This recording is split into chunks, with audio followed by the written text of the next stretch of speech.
Welcome. This is our February metrics meeting. We have a few welcomes to the organization, so I'm going to read them out and then we can all clap for them. We have Jorge and Maria, who are both conversions and full-time, joining us.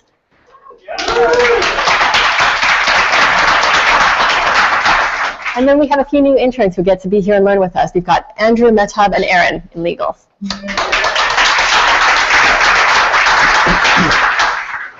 So moving on, we've got a whole bunch of anniversaries and some anniversary stuff. And then I particularly wanted to call out some pretty major milestones that we've hit in January. So we did a release of the Android app by the mobile apps team, which is amazing.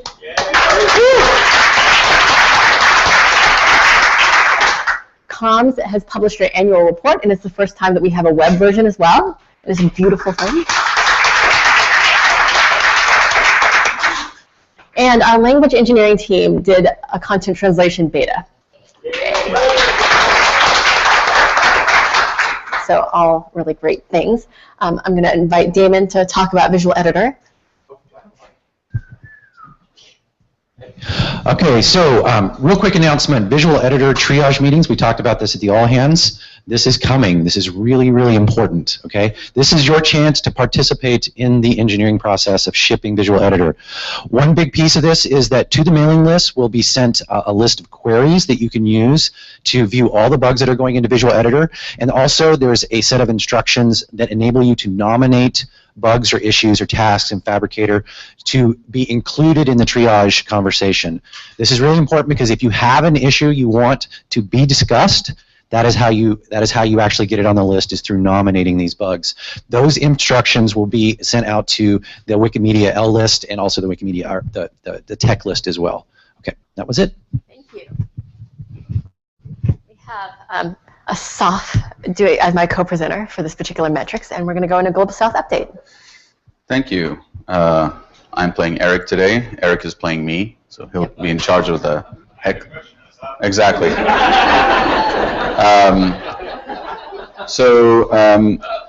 Siko is playing Anasuya today, just to keep things confusing. Siko, please start us off while I try to get the presentation going. On, awesome. Working, yes, great. So today we're going to give a Global South update. We've drawn some folks from across the organization to share with you what we've learned so far about the Global South and where we're going next. Let's see if we can get some slides.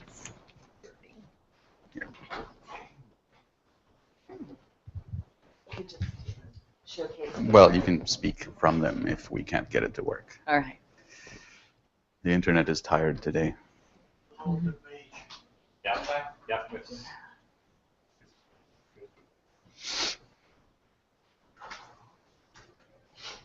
Can we do it in non-present mode?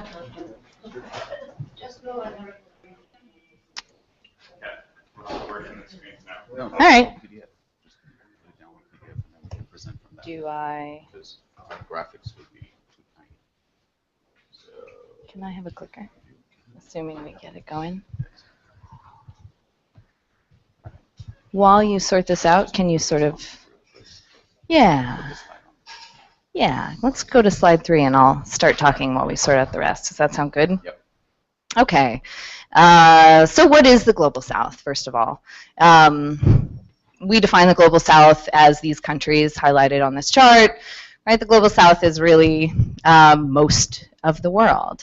Interestingly, it's also most of the world's internet users online today. What it's not, oh look, we do have slides. Thank you. Does my clicker work? Look at that. Okay, sorry about that.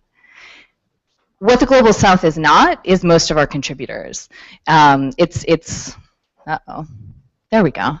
It still represents a very small percentage of our contributors, and there's still missing a fair amount of content as well. What else do we know about the Global South? It's not a monolith. Every country, every community has its own challenges and its own opportunities. There's a variety of solutions that are needed that look different depending where you are in the world. So why do we care? We're lucky enough to have Jimmy Wales here in the office today, the founder of Wikipedia, and we thought we'd ask Jimmy. Jimmy, why should we care? Right. Well, I mean, I travel a lot all over the world, and I meet with Wikipedians, but also Wikipedia readers, and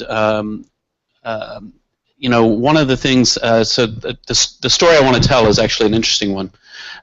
Several years ago, I was in, I think, Chennai in India. I'm not sure exactly where I was, but and had a meetup of Wikipedians, and we had about 20 people around the table, and we passed around a piece of paper for everyone to write down their mother tongue, their home language. And as the paper went around the table, it being India, but by the end there were 8 different languages represented around the table. And so we were discussing what are the challenges, and most of these contributors were working in their mother tongue language, but they also work in English and so forth. And at the end of the dinner, one of the young men who was there came up to me and he said, "I don't really understand why you care about all these local languages, because everyone in India who has a computer can read English, so what's the point?" Well, he was wrong then, but he is really, really wrong now.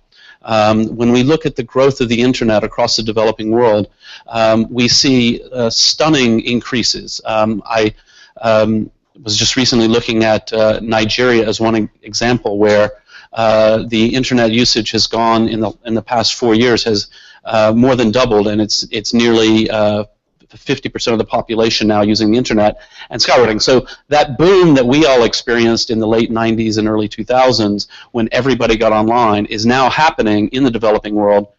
And that means that it's no longer in any way safe to assume that people can read English or French or whatever colonial language might be relevant there. Instead, there are hundreds of millions of people, billions of people coming online in the next 3 to 5 years who don't speak English at all. And those are the people that we should care about. These are also people, you know, whose need for information, need for knowledge is actually in many ways different from ours. If you look at people across Africa, if your only language that you have is, for example, Swahili, the problem that you face related to information online is very different from the problem that English speakers face. For English speakers, one of the fantastic benefits of Wikipedia is not to make information available to us, but to actually make a summary available. So you type in Queen Victoria, and instead of looking at millions of web pages on all kinds of different things, you go to the Wikipedia entry, and there it is. There's the basic information that you wanted to know in the first place. If you type Queen Victoria in Swahili, you might not get very much at all, nothing that you're able to read. And so the purpose of Wikipedia in that context is, in many cases, not just to help navigate this enormous body of information, but actually to make that information available to you for the first time. This, of course, is going to have an enormous social impact on education, on politics, on everything, and we need to care about it. It's what our mission is. You know, imagine a world. This is the world we're building.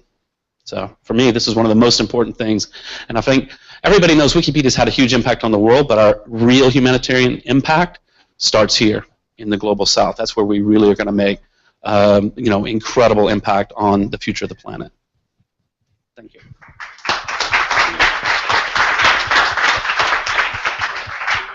Thanks, Jimmy.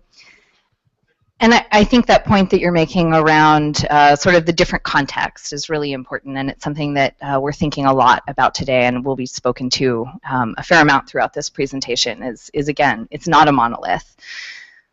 Uh-oh. Can I? This is our vision, the sum of all human knowledge. And without really broad and diverse participation, we can't achieve this. Much is still missing, and much remains to be challenged. Our mission is to empower and engage, and participating in the production of knowledge and the curation of knowledge is part of that empowerment. The Global South is still, many communities are very underrepresented in that process. And even Asaf was just, you know, underscoring to me that even on English Wikipedia, a lot of information about the Global South is still missing, and having Global South contributors participate in that process is going to strengthen those articles, not just in English, and eventually, you know, across all of languages. So That's another key for us to keep in mind. And then finally, the strategic reason, right? The largest number of people that we have sort of the largest potential to impact is this, the 2.5 billion people who are already online, but who are not yet reading Wikipedia, who are not yet participating in our projects, who we haven't yet reached. Over half of these are in the Global South, and so as we think about opportunities for the future, that's a really key area to keep in mind. This is sort of our target group for the next set of efforts. So what have we done around the Global South to date? There have been a number of different activities and initiatives across the organization that have been aimed at supporting readers, supporting contributors, and supporting sort of those not yet reached in the Global South. So Wikipedia Zero is working with partners in almost 50 countries. The education program, about half of their programs are in the Global South.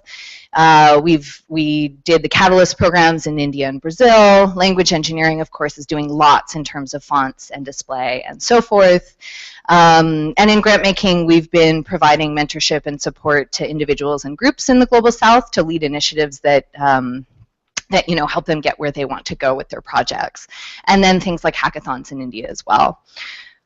What we see when we step back from all of these initiatives is that we've learned a lot separately. We haven't been particularly well integrated or strategically coordinated in achieving our goals together. And so we're taking this as an opportunity now to take a step back, to figure out what it is that collectively we've learned from all of this work so far, and then where we go next together in a more coordinated fashion. So to that end, that's sort of what the rest of this presentation is going to walk you through, particularly what do we know today about readers and what do we know today about contributors. And then Asaf is going to give a sense of some next steps coming out of that. So with that, I'll hand it back to Asaf.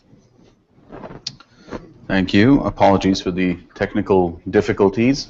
And we now move to what do we know about readers and their environment in the Global South. The speaker is SMitty, who will be participating remotely. She's on the Hangout. SMitty, are you unmuted? Yes. Hi, Asaf. Can you hear me? Yes, thank you. Okay, excellent. Hi, everyone. So we just highlighted why Global South matters. Now let's take a look at Wikipedia readers in the Global South and their environment.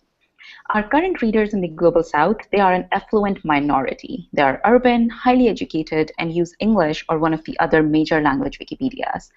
But they are also less than 20% of the Global South population.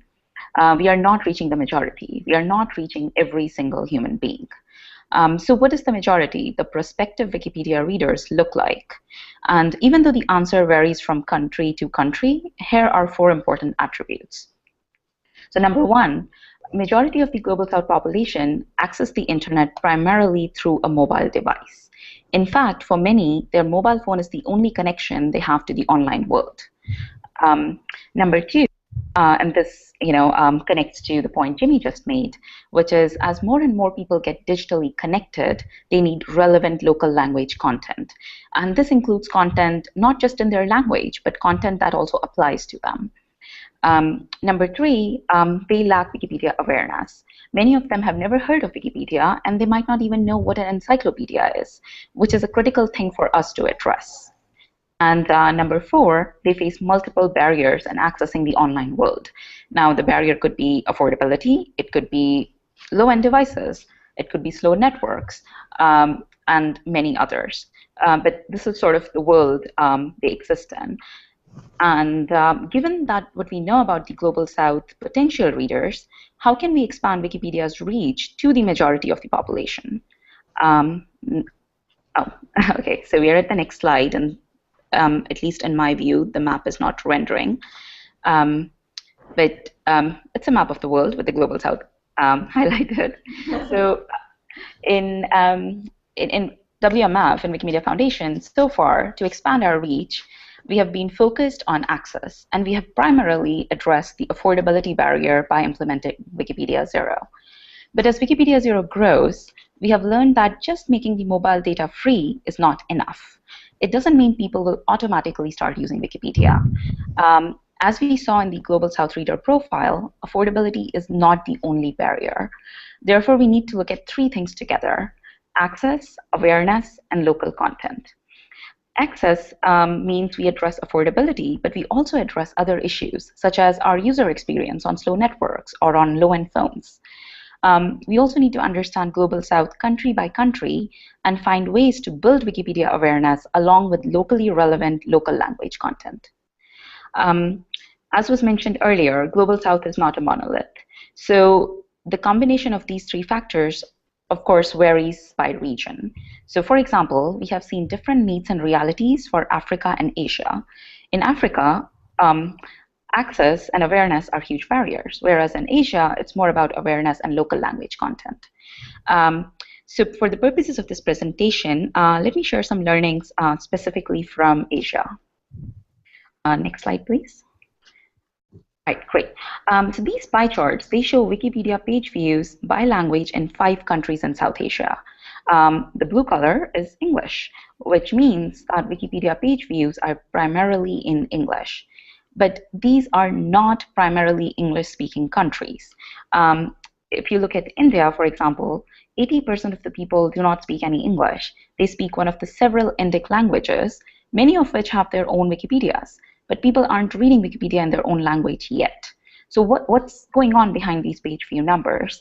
And to elaborate, let's double click and look specifically at India.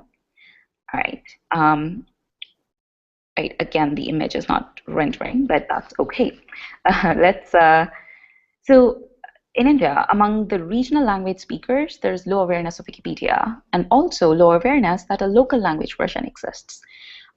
There is no organic channel where a regional language speaker would see the local language Wikipedia.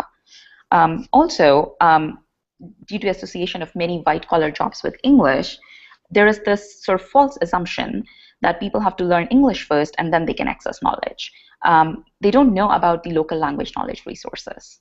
And not just that, even among the affluent minority, Wikipedia has great brand recognition, but many people are not aware that it's an editable encyclopedia.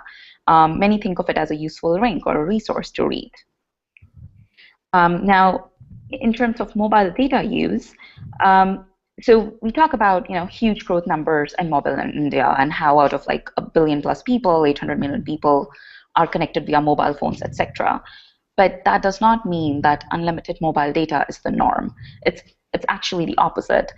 People buy small data packs that they use for limited use cases. For example, small data pack to use WhatsApp or Facebook for a few hours. So that limited use obviously means that there is less chance and less ability to discover and use Wikipedia. Then fonts is another issue. Older phones do not support Indic fonts. What people normally do is they learn enough English just to essentially use their phone. And they might text each other in their local language by using Roman script, so to sort of get around the Indic font issue. But they cannot read local language Wikipedia because their phones do not support the fonts. Now, given this overall scenario, would a combination of the 3 things we talked about, access, awareness, and local language work? And the answer is yes. We have seen one great success story with one operator in Bangladesh. So can you go back to slides? Thank you. So you guys remember these blue pie charts. If you see, specifically in Bangladesh, it has less blue than other countries. There's a good chunk of the pie represented by orange, which shows page views in the local language Bengali. So what happened in Bangladesh? And now if we go forward to the Bangladesh slide, this pie chart shows page views of one of our Wikipedia Zero partners in Bangladesh called Grameen Phone. 95% of their page views are in Bengali Wikipedia. And a lot of that contributes to significant usage of Bengali in the page views from Bangladesh. So what did they do differently? They essentially combined access, which was Wikipedia Zero, with awareness and local language content. Grameen Phone, they promoted, so on the right-hand side, you can see the screenshot of Wikipedia Zero, and on top is the orange banner saying free Wikipedia Zero provided by Grameen Phone. and it's in Bengali. So what they did was they promoted Bengali Wikipedia on Opera Mini, which is the preferred browser for many people in the global south and in Bangladesh. So when these people came online, they saw the Bengali Wikipedia. Also, even though many phones in Bangladesh don't support the Bangla font, Opera Mini does. Thus, that removed a big impediment. It allowed people to both read and write in Bengali. Therefore, just kind of placing Bengali Wikipedia in the flow of how users were experiencing mobile data, the usage of Bengali Wikipedia went up. Now, this is very exciting for us because it shows that people respond when we raise awareness of Wikipedia in local languages. Next slide, please. So to sum up, essentially, each country is different, but we can look at the three factors that can help expand Wikipedia in the Global South.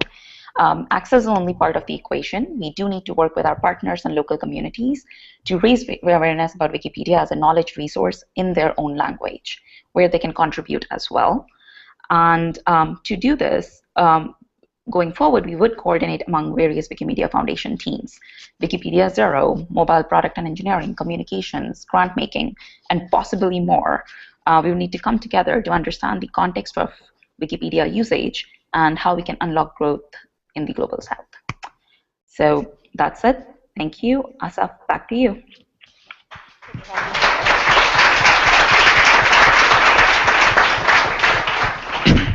Thank you, Smriti. Moving right on, we will share some stories and things we've learned about contributors and our communities in the Global South. So, continuing the theme of the complex language landscape in much of the Global South, I will add that different people operate in different linguistic circumstances. Many people in the Global South use more than one language every day. They have more than one language for different uses in different contexts. Maybe they are educated in English, but at home they speak Swahili or Urdu or Tagalog. Even if they're native speakers of Tagalog, for example, for any definition of native speaker you would care to choose, they may not necessarily be able to contribute the kind of nonfiction expository information that we expect in an encyclopedic article in that language. That is a very key fact to remember when we think about why aren't people contributing more in Tagalog. And 98 or something like that % of the edits from the Philippines, for example, are to the English Wikipedia, not to Tagalog. So what is the language of education matters. What is the language of the major newspapers? The secondary sources matters a whole lot to the viability of writing the encyclopedia, quite apart from the issues already mentioned about readership, and does your phone support it, and do you have the font?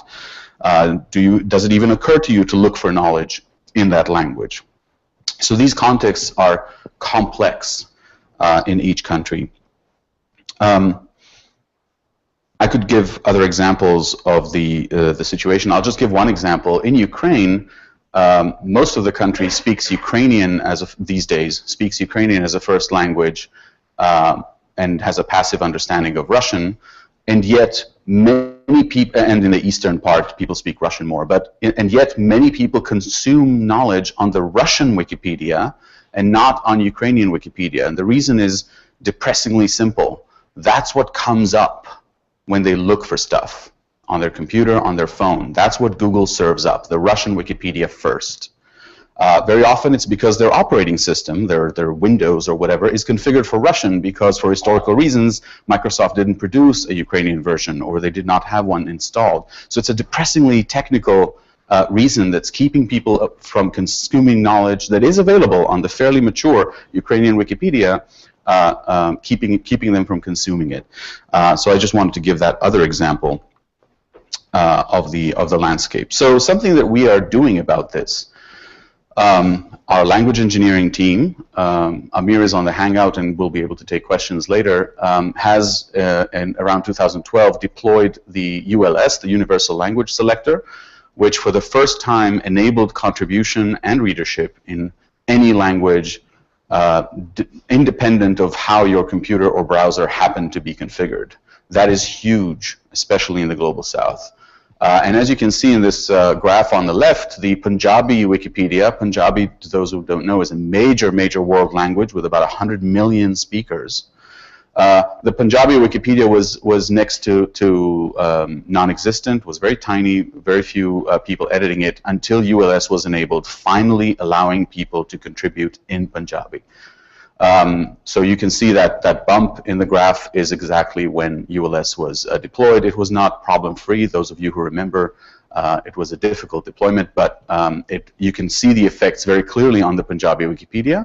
And now they have about, this graph ends at about 15 active editors, but in fact, just last month, they had a very successful contribution drive and are now up to 40 active editors and 16,000 articles on the Punjabi Wikipedia, which is very much on its way up.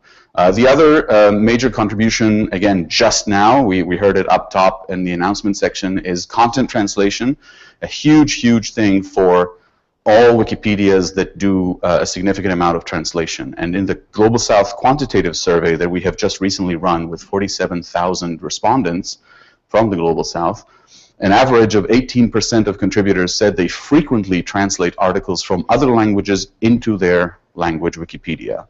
And in some geographies, in Egypt, the highest rate was 55% said they do translate into Arabic from other languages. So a software affordance facilitating massive, convenient software translation, including translation memory and other advanced features, could have a significant impact on generating that local language content, converting from high-quality, mature articles on other Wikipedias. This is, of course, early days. We have not felt yet this impact, but I really look forward to seeing it happen. It's going to be huge. So let's move on and zoom in a little to the experience of contribution. So if you want to contribute to Wikipedia, like my friend here, user Vishwa Prabha from India, from the Malayalam Wikipedia. He's a veteran editor. He has more than 36,000 edits on Malayalam Wikipedia. But he told me, I could have made at least double that if only when I click edit, not visual editor, just plain old wiki text, took less than 30 seconds to get to the editable box so that I can start typing. That is his experience on his very low bandwidth connection down in Kerala in southern India. And while he waits, you know, he switches over to the tab with Facebook open, just you know, until it loads. But then 2 hours later, oh wait, I, you know, fell into the Facebook rabbit hole and Facebook ate my edits. I don't even remember what I wanted to do and stuff. So this is a very real lived experience of this already committed, already motivated veteran editor that is keeping him from contributing much, much more. Low bandwidth, friendly user experience, some kind of solution to offer people who are, through no fault of their own, in a low bandwidth situation that we all can do very little about, is a need that we may be able to solve technologically. Hint, hint. Another issue is what happens when you do contribute, particularly on the major mature Wikipedias like English, French, etc. The existing policies of those Wikipedias, the existing policies of notability and reliable sources may create, without intention, a bias against Global South contributions and against content about the Global South, whether or not it comes from a Global South editor. So first let me spell out, the policy is actually fine. If you take the time to read English Wikipedia policy on reliable sources, on notability, they're actually fine. The policy is not the problem. The problem is that good faith policy compliant edits get rejected because the patrollers, the enforcers of those policies interpret them a little too narrowly or a little too superficially. And so they do not recognize, for example, the media outlet that is cited in a citation. It's not the New York Times. I never heard of it. Not reliable. Bang. Gone. Reverted. Additionally, and compounding that, and a bigger challenge, is that non-Western traditions of knowledge are much harder to cite according to our generally Western citation standards, making it, again, difficult to bring some very high-quality knowledge that does exist but is differently organized was never published in a peer-reviewed journal, etc., making it very hard to bring that knowledge to Wikipedia. And on the far end of the difficulty scale, we have oral knowledge. There's plenty of knowledge in the world that is oral and was never written down anywhere, and we currently have no way to cite it. There's just no means of relying on that knowledge and bringing it into Wikipedia. That is certainly a difficult problem to solve. I wanted to give you a quick example. The story of A. A is an educated Indian, in fact, a Rhodes Scholar, no less, who has read the rules and has offered this edit. This is the first revision of this article on the right about Bisi Adelie Fayemi, a women's activist, philanthropist from Nigeria, who is also currently the First Lady of Ekiti State in Nigeria. Certainly a notable person. Again, this is the first revision, okay? We're complete with, what, 11 references and internal links and everything you could wish for in a newbie contribution. This is what was submitted. And literally 5 minutes later, a patroller using page curation, a technology that we created, has slapped this speedy deletion notice on that page. This friendly old message that says, basically, the upshot of all this, if you are not a very quick reader or not familiar with this, is this isn't important. You have not made the case for why this is a notable article. Now, I want to stress, this decision by that patroller is just not correct. According to Wikipedia standards, it was a bad patrolling decision. That happens, of course. But think about that contributor who has done everything by the rules, far more than we would expect most newbies to be able to do, with citations and everything, and just got this bad patrolling decision slapped in their face. And what do you do about it? Well, what A did about it was turn to her veteran Wikipedia buddies, because A happens to be Anasuya, my boss. And she turned to me and said, hey, what the hell? What happened here? And I took a look and I was like, wait, what? No, that's completely wrong. That's crazy. And she also happened to share a room at the time with Florence, our former chair of the board, who is also a veteran and feisty Wikipedian. Florence looked at this and without a second thought removed this template. So she reverted this call for speedy deletion as against policy. So that was a happy end. This article still lives and has been improved, and that's a happy end. But what if A was not Anasuya? What if she did not have veteran, confident Wikipedians at her side to sort of undo the damage of this bad patrolling decision? And again, bad patrolling decisions do happen. That user, by the way, who made that bad patrolling decision is still using page curation today. I hope their decisions have improved.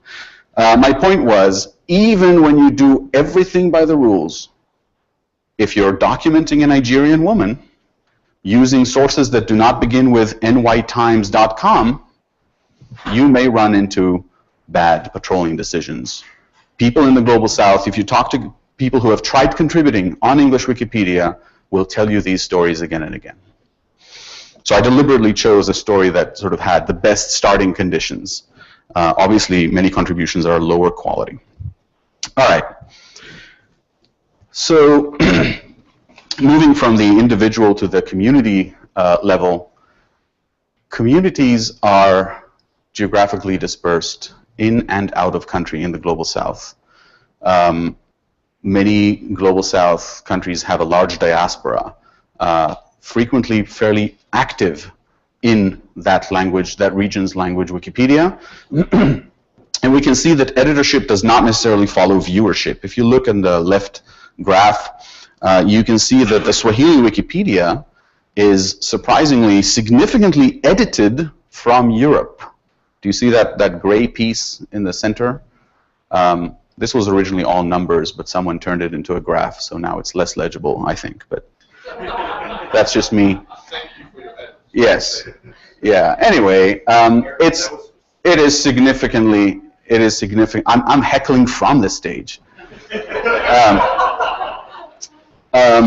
So the Swahili Wikipedia is significantly edited from Europe. It's not significantly read in Europe. It is significantly read in the USA, actually. Lots of people are consuming Swahili Wikipedia in the USA. Of course, views, readership, tracks population size. Edits track a much smaller group, naturally. But we can see that very few people edit from Kenya. Many more people edit from Tanzania, where Swahili, remember, complex language landscape, Swahili has a much stronger status in Tanzania. It is the language of education in Tanzania, and so we have more edits from Tanzania. By the way, depressing fact, of the 4 most active editors on Swahili Wikipedia, 3 are Europeans. We can also look at the Bengali Wikipedia. As we can see, it's vastly edited from Bangladesh. Again, the language landscape there makes it so. But it is consumed in many other parts of the world. Within countries, we have communities that are in larger countries like Turkey and Brazil. You have the numbers before you. We have communities that are very geographically disparate and unconnected. And sometimes they don't meet up. They don't have a national wiki conference. They don't have regular meetups. They don't have a lot of off-wiki get-togethers, which are not necessarily a precondition for doing programmatic activity, but very often before you've met people, had a drink with them, had lunch, whatever, it's hard to sort of plan the museum partnership or the other off-wiki kind of activity. And so that's what we see in Turkey and Brazil, for example. Large, active editing communities, very little off-wiki activity, very little programmatic activity, partly because of the self-organization difficulty. And that is something we can help with from the ground up, not through catalysts. Moving on. Here's a confusing graph. Okay, so bear with me. Every dot is a user. The lines that you absolutely cannot see from where you are, connecting those dots, are interactions between users. The red dots are people, users, who are only connected to one other user, who have only ever interacted with one other user. The interactions I'm talking about are only on the user talk pages space. So not article talk pages, not policy discussions. User-to-user talk page messages is what is mapped here. And as you can see, you can see an evolving form of on-wiki communication that is easy to chart in this way without speaking a word of any of those languages. You can see that Swahili Wikipedia, you can actually see those editors that I mentioned, each of them with a cloud of red dots. Those red dots are newbies. They are newbies, of course. They are people who were either welcomed on their user talk page or warned on their user talk page. But there was that one interaction with one active user. That's what the Swahili talk page interaction looks like. But you can see the Tamil Wikipedia, which is larger, more mature, has a lot more interaction between members, between that core of other colors, yellow, orange, green, etc. The bluer, the more connected a person is. This is, by the way, is a tool that we have up online. Someone can probably share a link on IRC. Yeah, you can actually play with this diagram live and kind of find out who that dot is and how many people are they connected to, etc. Fun for the whole family. But we can see that as you go to a larger and larger Wikipedia, that core tends to become denser and to have those interactions. Very broadly, it probably correlates to community health in a way. But there's a lot more research we could do with this kind of mapping. We could, for example, start mapping what is happening on article talk, right, where people argue about facts and content and stuff. We could map what's going on the project space, right, on the Wikipedia namespace, where people argue about policies and elect admins and do that kind of thing, which we haven't yet, but we certainly could. But even when you compare similar communities similar size communities in terms of active editors, in terms of the editing community size, like Tamil Wikipedia and Hindi Wikipedia, you see very different patterns. As you can see, and I've provided the actual numbers of outgoing communication and ingoing communication for those obvious dots. So if you look at the Hindi community graph, you see that those three clouds are centered around 3 users, one of whom has sent out 1,000 messages to other users, warnings, welcomes, whatever, and has not had a single person write on their user talk page. Another one sent 1,200 warnings or welcomes and had 22 people write in. Another sent 4,000 messages, had 7 people write on their own talk page. So it's a very, very distinct communication pattern on Hindi Wikipedia. We need to interpret it carefully, but it's clearly different than the pattern on Tamil Wikipedia, where some of those central dots, this is a very imprecise legend that I made there, but you can see that some person had 1,000 messages going out. So again, he's one of those people who welcome people, or one of those people who monitor recent changes and sends warnings, and still had 100 people connect to them back on their talk page. Not necessarily those same newbies, of course, but it's a different communication level in the community. We also see that these similar-sized communities have different challenges because of their environment, because of where they are. The Tamil Wiki is closely in close relation with the government of Tamil Nadu state in India, and has already effected some very interesting partnerships, including content partnerships, with the Tamil Nadu state government, which has an interest in cultivating Tamil language. Hindi Wikipedia is far, far more diverse geographically across all of northern India and many second-level speakers, but has a higher potential for national-level partnerships, particularly with the current government. And their challenges are sometimes different too. A prominent Hindi Wikipedian told me, for example, one big challenge they're facing is the huge turnover among Hindi editors. So people swing by, do a bunch of editing for a year or two, and then they move on, they disappear. There's very few old-timers who kind of stick around and can own the norms, the values, the traditions of the editing community. Apparently not so much a problem on Tamil Wikipedia. So this is really just the tip of the iceberg on what we might learn about these communities. We are complementing this very bird's eye, mechanized look at communities with qualitative research as well. We're conducting a series of interviews with Global South communities to learn, for example, what does it mean? What do you talk about on user talkspace versus article talkspace on different Wikipedias, to complement what we can learn from quantitative approaches.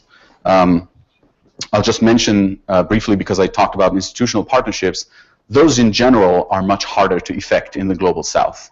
It's much harder to get a Global South museum director, university director, etc., to partner with you. People are generally with far lower budgets for this kind of not quite curricular activity. They are sort of less advanced along the path of embracing free and open culture, etc., as compared to the Global North. All right, so these have been some very, very brief tastes of things we've learned and seen in the Global South. We want to offer some suggested takeaways and allow some time for discussion. So, suggested takeaways. Access is not enough. Access, but it is not enough. We need to have access plus generate awareness, and there's a variety of interesting ways we have not yet really explored, like mass awareness campaigns, get in touch with radio stations. There's all kinds of things we could do to create awareness to the existence of Wikipedia, to the existence of knowledge in Wikipedia, and to the editability of Wikipedia, and the availability of local language content. This also came up again and again in our quantitative Global South survey, where people were asked, among other things, what would make Wikipedia better for you? What are you missing in your Wikipedia experience? And again, people said specific content, local content. People in Bangladesh said, we want specific Bangla content. We want content about Bangladesh, etc. As Jimmy said, native language contribution is crucial for us to achieve our mission. It's right there in the vision statement. Every single human implies it cannot be just English, it cannot be just French. The vast majority of the world, remember, an absolute majority of the world does not speak English at all. But it's complex, like I said. And there is no one context to rule them all. Every time we say the Global South, people in the Global South would tell you kittens die. I will tell you we are just using shorthand, but as we have said repeatedly in this talk, context differs across the Global South. It's just shorthand for a bunch of different contexts in a bunch of different regions. There is no Global South approach, Global South solution. Another takeaway is that we need to scale and customize carefully. I'm thinking in this regard in particular about the Catalyst programs that were started as a result of our previous old strategic plan from 2010. They were very ambitious. They were at scale from the get-go, and they did not achieve what they set out to do. They did not work as planned. The India Catalyst was successfully transitioned into a much more successful grant partnership that is building things from the ground up. The Brazil Catalyst was terminated without a continuation. But both of them had serious design flaws in terms of the ambitiousness and scalability that we embarked on them. A lesson I hope we have definitely learned. And finally, remember Vishwa and the low bandwidth experience. That's just one example of why we need diversity of languages and contexts, including what is your bandwidth, in our product thinking, which I don't think we have had sufficiently so far. We need far more presence of those very different experiences of Wikipedians out there in our product design, not just our user studies, not just our UX design, our basic prioritization of features. Do we need a low bandwidth experience? Is there some other way we can solve this? I don't know, but I want our product people to have that voice in the room with them. Finally, if you felt that this was all a little rushed and a little superficial, I agree. Here's where you can learn much more about everything here. So Wikipedia Zero will be giving a tech talk sometime this month, TBD. I'm sure the Zero team will follow up on WMF All and update us about this. The Global South survey I have mentioned a number of times with lots and lots of interesting and occasionally surprising graphs and results will be discussed in detail at the Research Showcase toward the middle of the month, February 18th. And we will be screening a documentary called People Are Knowledge, made in 2011 by Achal Prabhala, who's a member of our advisory board and a longtime friend to the Wikimedia movement. He's made a film about oral citations, about the prospect and the challenge of citing or finding a way to cite oral knowledge on Wikipedia. Some of the old-timers may have seen this before, but I think the majority have not, and we get to screen it because it's free content and it's on Commons. So we will have a screening on March 4th, and Achal has graciously agreed to actually participate and take questions, even though it would be like 4 a.m. for him in India. Finally, sometime in March, we will have a panel discussion on our activities to date to answer all of your questions like, what have we done so far? Did you try this? Did you try that? And can I has links? So we'll have this panel with me, Amir from the language engineering team, Carolyn from Zero, Jan from the LCA team, and Kim from community engineering, where we will try to both provide a lot of context on some of those past activities, but also brainstorm with you and answer any questions you have. That precise date is also TBD. Cue discussion. Thank you.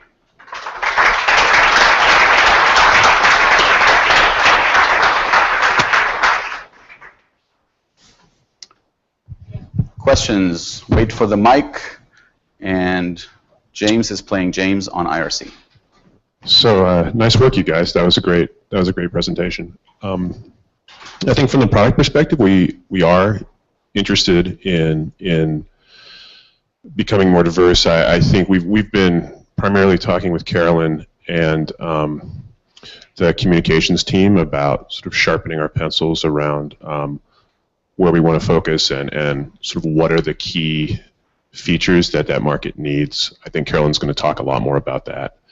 But Dan has been thinking about stripped down apps that would be better for low bandwidth. So I hear you, and we're definitely interested and looking forward to partnering with you guys more, basically starting now. So great, thank you.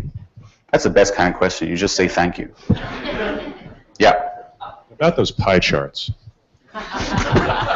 On IRC, lots of people were very impressed by the widgets that they could click on and look at different communities, and they thought that was awesome. And there was consensus in the room about putting new data centers into the Global South, so success on that front. The question was, the first question came out was from Erin, who asked, do we have an idea of how large the size of the prize is? So what's the size of the current internet population versus how many we're currently serving? And how does that cut down in the Global South? Are we at 80% market penetration in the West and 10% in the Global South? Is it 50-50? Do we not know? We have pretty rough data there. I think those global numbers about internet users, internet penetration, are all kind of give or take 500 million, you know? So very hard to give precise answers on this, but we are far from saturated in the Global South, definitely. I would like to dig a little more into those numbers, but I don't feel I have anything intelligent to say right now.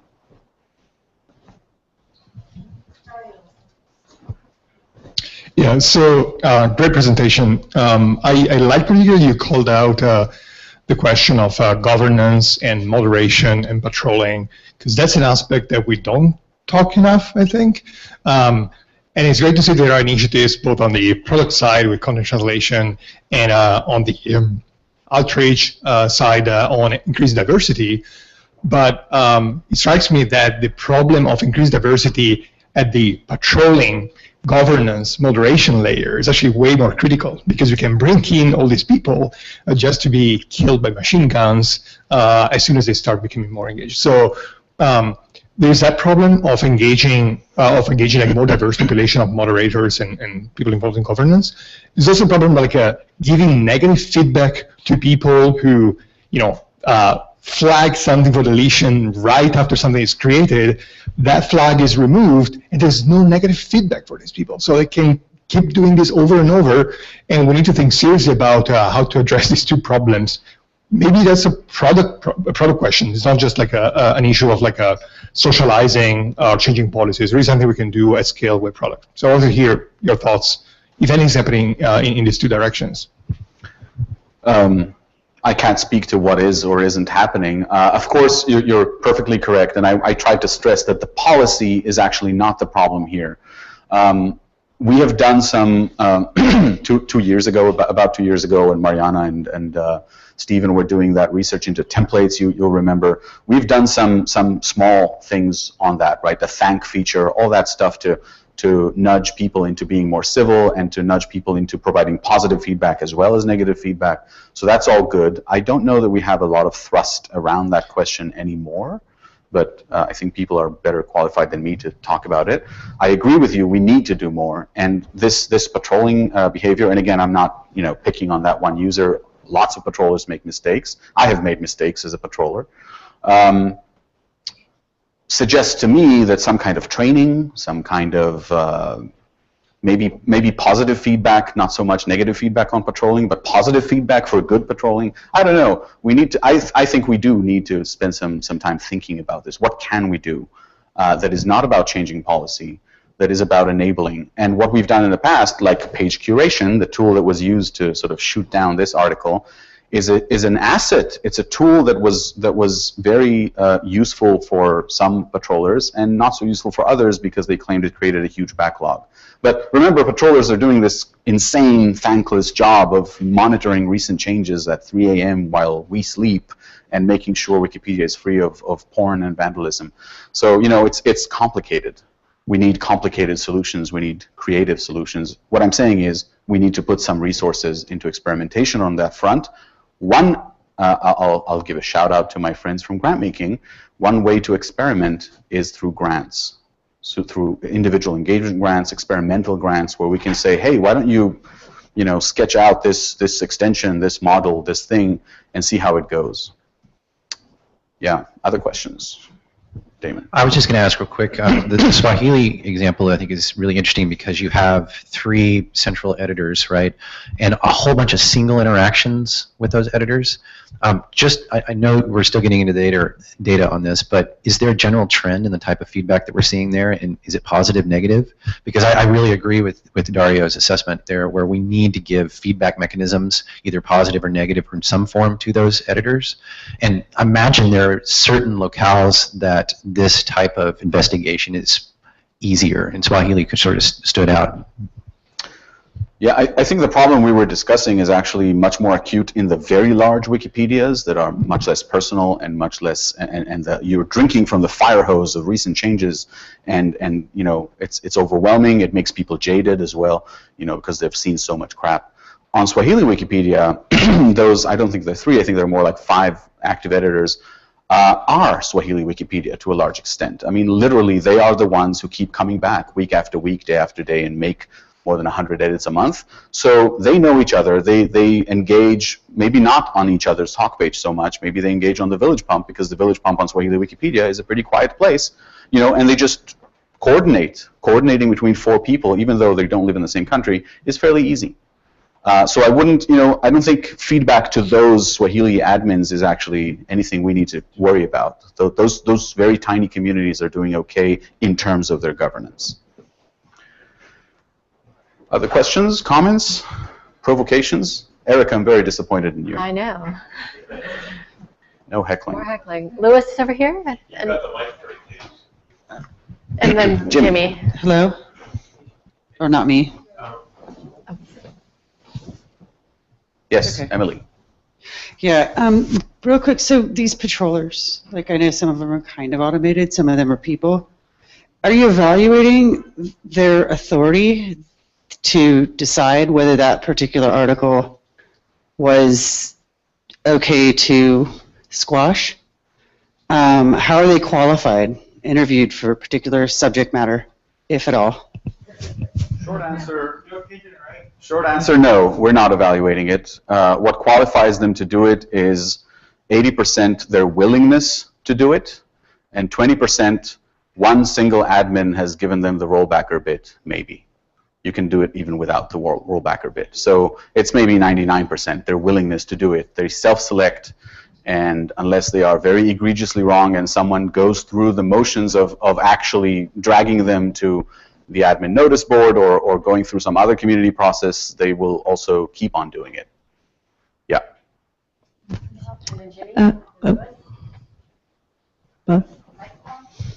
Well, let me. I just noticed you went real quick at the end of that. At the end of that last response to Damon, you went from this is a small community. They talk to each other. To they have good governance, which is not where I expected you to go there, right? Do we have because I find that to be somewhat different from they are civil to each other, right? Like that there's a good atmosphere of conviviality or whatever you want to call it, right? And I was wondering if you just wanted to expand on that a little. Very good catch. Always be careful with the word governance around a lawyer. Good catch. I did not mean to assert that they have no governance issues, but I did mean to assert that the governance of patrolling, like how patrollers are given feedback, which was his question, is not really an issue. I mean, if someone goes rogue on Swahili Wikipedia and starts reverting good edits, he will be stopped very, very easily. Yeah, Jimmy. I was intrigued by the concept that in Ukrainian or that in the Ukraine people Google and they find just the Russian Ukraine. Wikipedia. Not the Ukraine. Right. It's not the Ukraine, Jimmy. It's just Ukraine. Sorry. Yeah. They're really upset by that. Yeah. Go.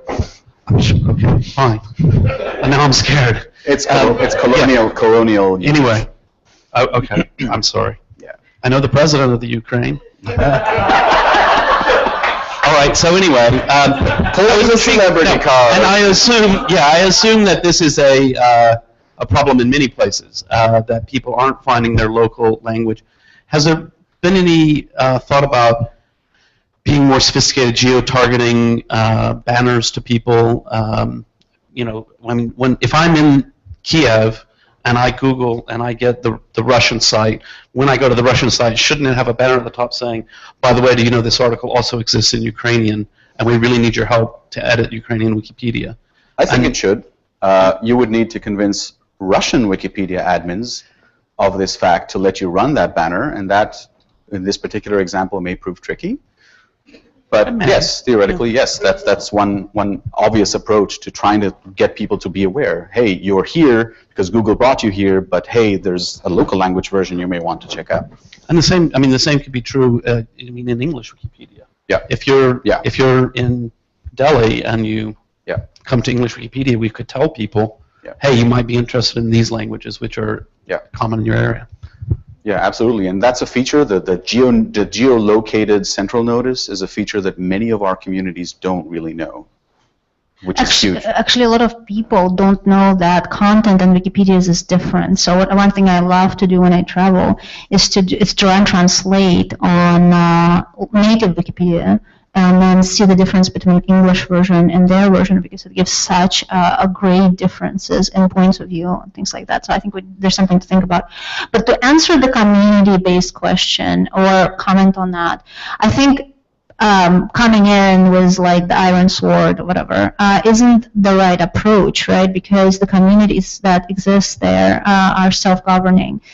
What we find really working well is good communication and getting people on the same page about what are we trying to achieve here, because we're all, at the end of the day, want to build the best encyclopedia in the world, and sometimes we may not have a bigger perspective or bigger picture, and bringing people together and talking about what changes do we need to make given the trends that we're seeing has been showing to be one of the best methods for us to do so, and we've started to do that.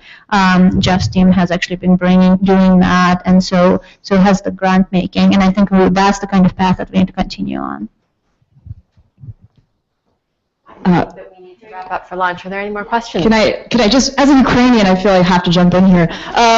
So I think we've been bashing a little bit on the access point a little bit, but what I wanted to point out about Ukrainian, as a speaker of both Russian and Ukrainian, is that there's another reason why a lot of people who are in Ukraine and speak Ukrainian go to Russian Wikipedia, and that it's, for a long time, it was just a higher quality encyclopedia. There were more contributors, more people speak Russian overall globally than Ukrainian. And what I'm wondering, I guess, is to what extent our vision statement actually holds us back from reaching our mission, in the sense that it's every human rather than every machine translated piece of content that we're actually after. So we have this vast treasure trove of knowledge that we've collected over all of the languages that exist in Wikimedia projects. What we haven't really touched so much is taking that information and just translating it via machines as good as it can get, slapping it up there to provide something, some kind of stub for all of the languages that are underrepresented. I'm wondering, to what extent we should be pushing people to create original content of their own language, and to what extent we should be making use of translation libraries that exist and machines and algorithms to do this work for us. Eric, do you want to answer that? Yes, there and left. So that's a very good point, and I was actually just looking around on Swahili Wikipedia to understand, and in answer to Damon's question, like how do users talk to each other? And if you look at the sort of most common message that's being posted is a typically long welcome blob in Swahili with 2 sentences in English, and the last sentence is, and by the way, never, in bold, post computer translated text like Google Translate, etc. to this site. Like, it's literally such a strong averse reaction against machine translated content that they put it in their welcome template for every new user as a "don't do this or you'll get banned" kind of.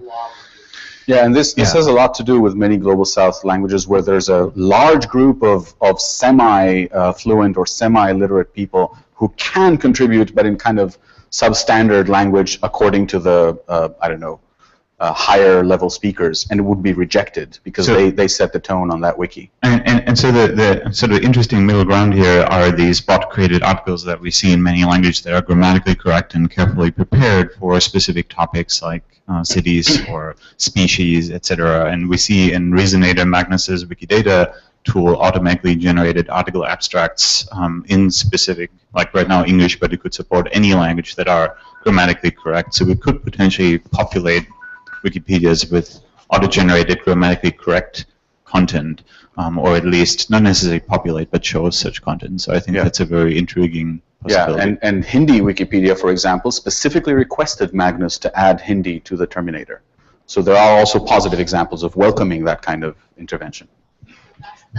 I was wondering though, like on the Chinese Wikipedia, for example, like we have the concept of variants, where the content is automatically transliterated but not translated, and it seems like for certain languages, like maybe, for example, Ukrainian and Russian, there's enough similarity that maybe you could build something that is, you know, a fairly good machine translation service that might even pass muster of people who are very skeptical of machine translation, but just in very particular language pair cases. Amir, are you with us? Do you want to take that? I think we really need to cut it off. Yeah, I mean, basically content translation may get us there. Okay. All right. Hello, can anybody hear me? Okay.